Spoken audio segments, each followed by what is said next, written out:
I'm sure he would say he is the best sister ever. But since he is not here, I am honored to be the backup plan and introduce Kat because I know I have the best daughter ever. She's my buddy for nightly snacks in front of the TV, snuggling with our sweet dog Biscuit, concerts, shopping, mostly for her, road trips, Starbucks, 7 Brew, Shake Shack, Jimmy John's, yeah, I know, we like to eat, and best of all, daily hugs. Kat was accepted to WashU, and for that, we are incredibly grateful and so proud of her. If you had told me, though, last February that Kat would be going to WashU, I would have said, no way. When Kat and I visited WashU, it snowed during our campus tour, and we literally both ended up with frozen hair. It was quite a sight. Ask her for the pictures, right? But in fact, when I looked in the mirror, I joked that I hope I never see these people again in my entire life. But as it turns out, life had other plans. Max was there, you know. But as it turns out, life had other plans, and we couldn't be happier about that. Having a child leave for college is bittersweet, but I can't wait to see where that life takes her. And now my daughter, and even better, my best friend, Kat James.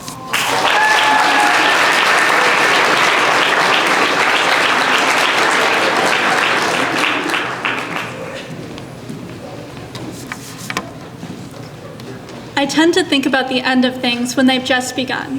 When I start reading a book, I often consider flipping to the last page just to see how it'll go. When I met my first friend at GSP, I wondered if I would see him again when the program ended, or if we would eventually grow apart. When I started high school, I wondered what kind of white dress I would wear to graduation. And you would think with all the time I spend thinking about endings, I would be more accustomed to the idea that everything goes, but that's pretty far from the truth. In actuality, I'm afraid of endings. In fact, I often do everything in my power to avoid them. Most of my favorite books I've never finished. I know this seems like a contradictory statement, but I often can't bring myself to potentially taint my favorite text by reading the possibly unsatisfactory ending. Most people who know me would know that one of my favorite books is Brave New World by Aldous Huxley. But I'm going to make a confession that I've never told anyone and reveal to you all that I've never finished it. I've let the last chapter of Huxley's masterpiece sit, collecting dust, in a stack of unfinished books for 2 years now. I've read the first 17 chapters of Brave New World twice now, but I've never read a word in the 18th. While writing this speech, though, I decided to bite the bullet and read a summary of the final chapter, and unsurprisingly, one of the major characters dies. After reading this, I'm still not sure if I will ever finish Brave New World. I think it continues to be one of my favorite books because I've left the world open. In my head, the characters are still alive and attempting to explore their individuality in their oppressive society. It's easier for me to continue allowing the characters to live in that world than closing the cover on their world, ending it forever. On the other end of the spectrum, though, I have read 47 endings of one of my other favorite books, A Farewell to Arms. Much like I did with this speech, Hemingway wrote many different ways to end A Farewell to Arms, and the copy I bought included 2 lengthy introductions in all 47 of them. Initially, I had no plan to read the final chapter of Farewell to Arms since I had enjoyed the others too much, but I was trapped in the Charlotte airport trying to get home from a mock trial competition, so it's safe to say I had time. I sucked it up and I read the last chapter and then the other 46 versions of the same chapter. And for someone who typically hates endings, I surprisingly enjoyed reading a copious amount of ways to end the same novel. You could amount this to this somewhat compulsive action to the sleep deprivation present after every mock trial tournament, but I think I liked it because I got to choose the ending I wanted. I got to choose whether Catherine lived or died and how Frederick reacted. It took away the main thing I hate about endings, the uncertainty. I hate the lack of control over how things end, and the fact that once something is over, I can't change it in any way. I just have to live with it.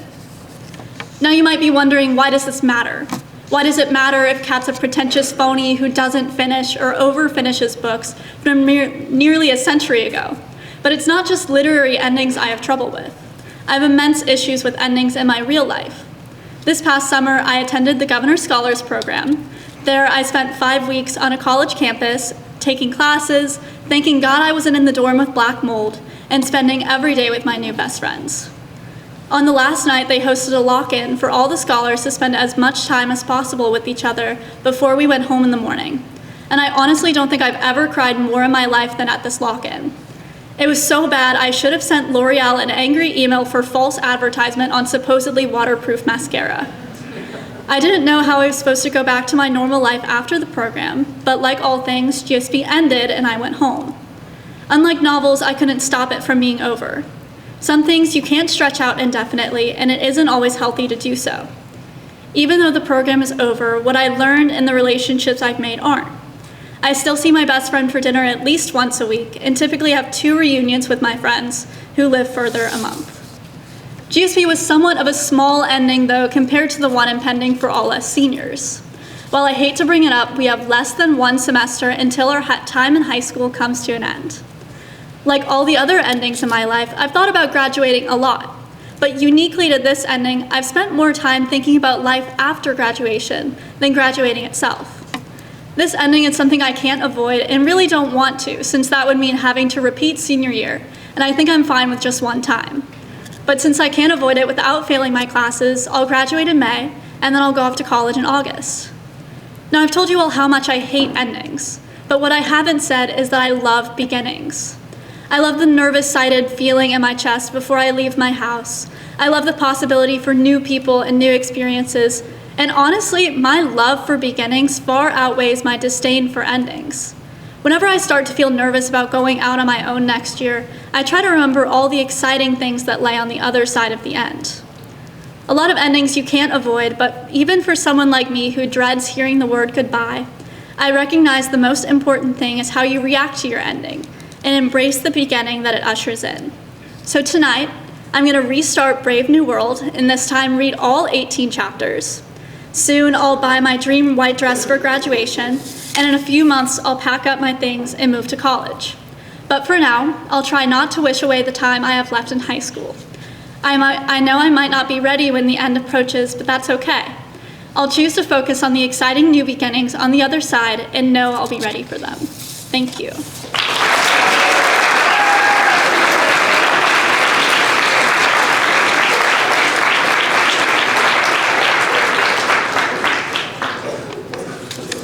Our second speaker today is Maci Voigt. Maci will be introduced by Miss Lerner.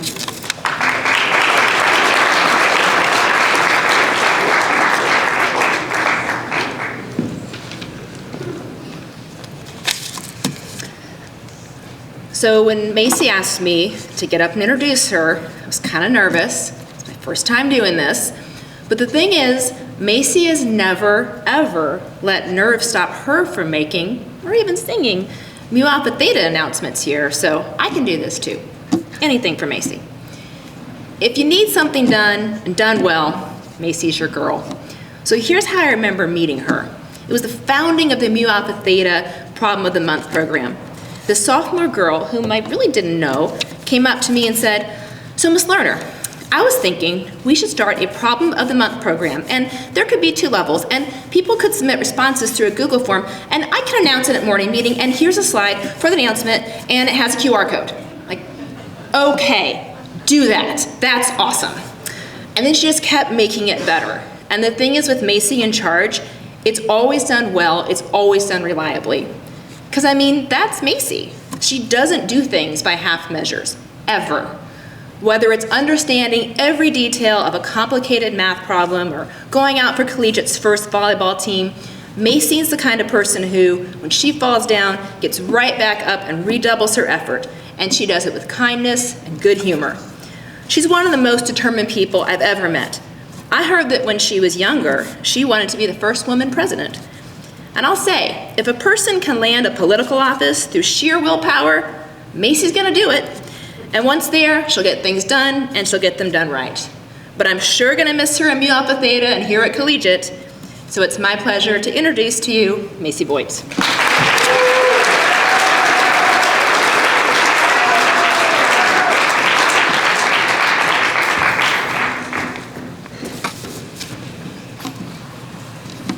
I peaked at 4 years old. Some people can say, I peaked in high school, or I peaked in college. It's funny how easily we can take a moment of our life and say, that was our peak. A peak is getting to the top of an imaginary mountain and saying that this is the best it will ever get, and everything after will just not be as good. Now, why would I even say I peaked at such a young age? Well, let me explain. The 4-year-old me was living her best life. At my preschool, you could say I was a diva or a troublemaker, but my Nana worked at my preschool before I was there, so all the workers knew me from knowing her, so I could get away with anything. All the rage back then were these 2 Barbie phones and who got to play with them. I decided that I would not put the fake bright pink phone in the playbin where it was supposed to go. I would put it in the play microwave. So all the other kids would run to the bin, but I knew where it truly was. You could say I was a mastermind who everyone envied, or I cheated the system. Either way, I also found it was a time when I thought it was okay to bite another kid for not giving me an Ariel sticker. That was the good life. I'm kidding and not at the same time, because I would also get to come home to not 5 homework assignments and 3 tests the next day, but my dolls and Disney Channel shows. Sitting in my playroom, just playing, not thinking. Also, when I was 4 years old, I got ran over by a maid's cart at Disney World, and the Disney employees just gave us a bunch of merch so we wouldn't get mad. Nowadays, the likelihood of this happening again is much slimmer, since I am taller than a maid's cart, and I don't think I'll be bribed by toys. So it's another event, a part of my parent peak of my childhood.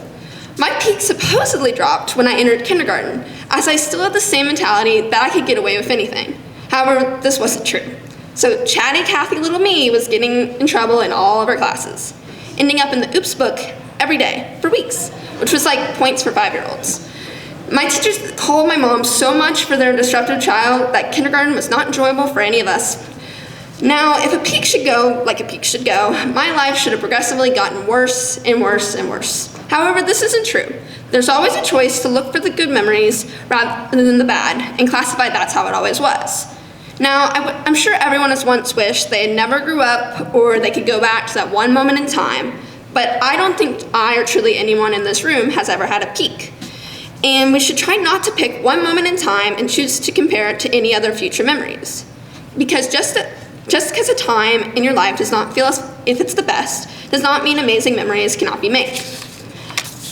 After enduring the infamous junior and senior year, I found life to feel like a roller coaster you just have to ride. And your roller coaster won't have one rise to the top and then drop and then end. Because all good roller coasters will take you upside down, around, one way, another way, until you feel like you have a really bad headache. And this metaphor may not be the perfect way to describe life, but you know when the roller coaster is broken and you can't automatically push up to the top, well, you need something to find that will get you through it. An example of that is passion.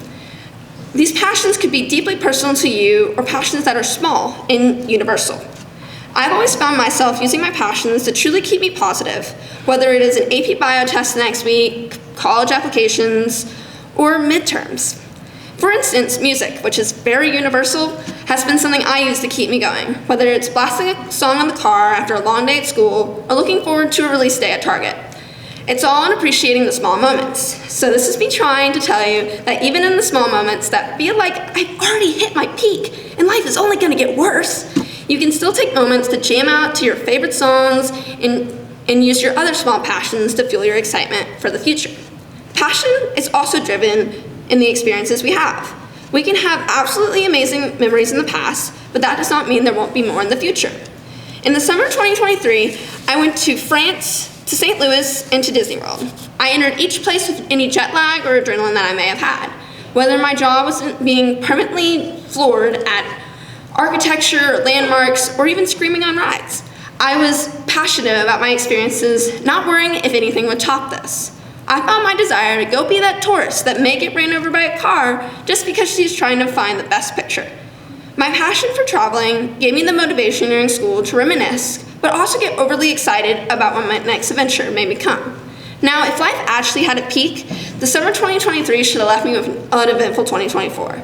But the reality was, I got to make new memories in other amazing places. In 2024, going to New York, I was the one blasting Empire State of Mind in the taxi or embracing the rain, walking 2 miles in the persistent wind to see that one touristy spot. Then seeing Washington, D.C., I had 2 portable chargers in my fanny pack as I was mesmerized by all the museums and statues. After all these adventures, I have over 50,000 photos on my phone, a huge keychain collection, and both of these things remind me of the amazing places that I made. And because I chose to explore these places and experiences with passion and excitement, not the feeling that this is the best we'll ever get. Even this October and November, which are some of the most nerve-wracking times in your senior year, as there are endless deadlines, I still made lifelong amazing memories. There was my extremely special senior night, a trunk or treat with my church, Halloween, going to the Air store, on my last church retreat with my youth group, going on a girls' trip with my mom and godmother. And I will choose not to look back on those memories and say that was my peak, but to be grateful that I got to experience them. Now, when you're looking at your life and what's to come, choose not to classify that one moment in time or that summer when you thought it was your peak, because you never know what will come in your future. Try to be willing to let yourself find new moments that bring you an insane or small amount of joy, and not compare it to the past or even others' experiences. Thank you.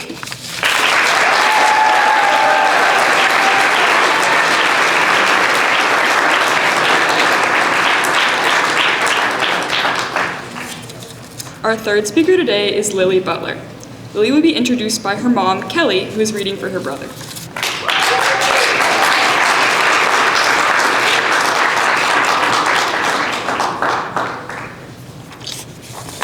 Good morning.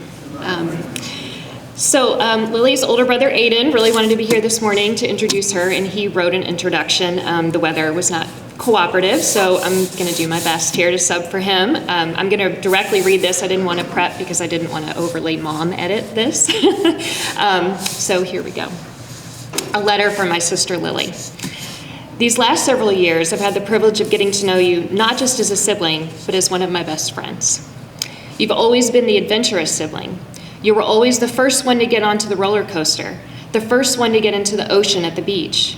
And you left for a semester at HMI at the start of your junior year, something I would have never considered at 16 years old. You have so much to offer and be admired for, and even if you're not aware of it now, I promise your contributions will be evident through your friends and family as you get older. I know everything seems like it's going 100 miles an hour lately, and I know that wherever you land next, they are lucky to be getting an incredibly unique and talented individual. A lot of people say having an older brother means having someone you can look up to, but having a younger sister like you has given me the same thing. I truly miss being right down the hall from you, and I'm sorry I couldn't be here, but I know you've got this. Love, Aiden.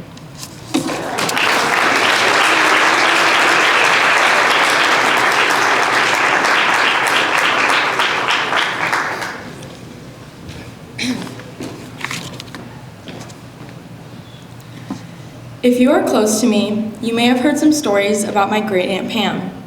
While she was never super present in my life, I'd always heard stories about her. That she loved French, that she traveled a lot, and that she had a lot of cats. She was the kind of relative you might see once or twice a year, but that you always greeted with a smile, a hug, and small talk about the weather. Maybe it was her obsession with animals or her tendency to donate to any campaign she saw on her television. But my family used to joke sometimes about how she was a little odd, and I often viewed her as my crazy cat lady relative. Unfortunately, I never realized how serious her condition was until about 2 years ago, when my parents started talking about how her dementia was getting worse. I remember my dad coming home from her house one day and telling us that she could not live the way that she was living anymore. She wasn't eating right, had too many pets than she could take care of, and simply lacked the ability to properly take care of herself. Dementia is a mental illness that causes you to lose cognitive awareness and memory, and one that cannot be cured, and is especially hard to confront or monitor if you are living alone, which she was. I always heard that she was very independent. She was never married, never had kids, loved traveling the world and learning about new cultures and languages. She was a French teacher, a recipient of numerous marriage proposals, all of which she declined, and refused to let people at the time tell her what she should do with her life as a woman. She was extremely capable and stubborn, and for the longest time did not need anyone else to support her. So you can see why it was jarring to me when I found out that she could no longer live alone. In April of last year, my family admitted her to a memory care facility. Memory care facilities serve an important purpose. They provide the care and safety that people like my aunt need. Hers is clean and well run, but that doesn't make them any less depressing. When I visited her in November, I saw a woman in a wheelchair clutching a stuffed dog. I don't know if she thought it was real, but she didn't have any family visiting her that day, and the sight stayed with me. Later, I found myself crying in the bathroom, overwhelmed by the sadness of seeing people who were once so strong, independent, and capable, now unable to take care of themselves. It's heartbreaking to think about how much they've lost, and even more so for those who don't have loved ones to support them. Ever since I can remember, my great-aunt never really knew my name or how she knew me other than that I was maybe family. By the time I was old enough to take a fascination in her past life, she could not remember much about it. So when we moved her out of her house and began to rake through boxes of magazines and newspapers, stacks of books and sheet music, hundreds of letters and photos, dozens of journals and writings, furniture, memorabilia, clothes, and so many miscellaneous items, I slowly discovered more about her life than she could have ever been able to tell me. This woman had an insane amount of stuff in her house, and unfortunately, because she was not able to help us with the moving or sorting process, a lot of it got thrown into dumpsters. My family certainly was not careless about it, seeing as it took 6 months to go through everything and clean her house. Almost everyone in my extended family spent hours and hours combing through every letter, journal, entry, paper, and diary she had in an attempt to put the life back together that she could not. While it was actually really interesting to learn about her life because she never talked about it, it was also really sad. The ability to tell her own story, to share her ideas and life experiences had all been taken away, and no one deserves that. Despite learning a lot about her from all the things I looked through, when I started visiting her, I realized how little all of the material things meant. She's living in a small room with a bed, a closet, a bathroom, and a kitchen. Not nearly enough room to fit even a fourth of the things she used to have. She doesn't remember how she got there, who took her there, or who I am whenever I visit her. But what matters most is that I do visit her, that I talk to her, even if it's not for long, and make an effort to have a connection with her. It is not about her recognizing me or reminiscing about any shared memories we might have once had. It's about being kind to someone who sees me as practically a stranger. Caring for others isn't about personal gratification. It's about knowing that even a simple visit or conversation can brighten their day in ways that they might not fully understand, but can still feel. I've noticed that if she does have some recollection of who someone is, it's often their character and the way they made her feel that she remembers. If they were kind to her, if they made her laugh, if they took her dog on a walk, or if they brought her a new sweater. Even though she may have lost her ability to recall a lot of things, she can still feel emotion, which is why it is so important that I talk, laugh, and smile with her. This whole experience in the last year and a half of my life has made me truly think about what should matter to me. It is not the piles of stuff you keep or physical things you possess, because one day those could all be gone, thrown away, stored, and not remembered. What matters to me is the way people are treated, the way I treat people and make them feel, and the way that other people make me feel. My family and I could have chosen to never visit her, and at some point, she probably would not even notice. We could have hauled everything out of her house in trash bags and not even bothered to look at what those diaries and letters had to say. I wouldn't say I've pressured myself, but I've definitely taken it upon myself to learn her story, value it, and share it, because she cannot. I've read and even tried to translate some of her letters, looked at and kept photos of hers, glanced at some of her journal entries from when she was in high school. I believe that as a relative of hers, I have a responsibility and a privilege to keep and hold close the memories that she will never get back. We are the result of the relationships we build and the stories we share. She might not know who I am, but when someone mentions certain things like France or her dog, her face sometimes brightens, and I remember that it is worth having to step over boxes and boxes of things in my kitchen just to see her smile. Let the people in your life know how much they mean to you while you are still able to share and remember the moments you have together. Be brave, find what you love and follow it where it takes you. Be willing to forgive. Approach life with more empathy and prioritize meaningful connections with the people around you, because all things will come to an end. My aunt's story is not one of just the fragility of memory, but also one of the power of love, kindness, and connection. We're all writing our stories in the hearts of others every day, And long after our names or faces are forgotten, it is the way we made others feel that will be remembered. In a year, my life will look very different than it does now. I won't be a senior in high school, I won't be living at home, and I won't be visiting Aunt Pam the same way I am now. But I will always be grateful for the chance to be a part of her story, even if she does not know it. Thank you.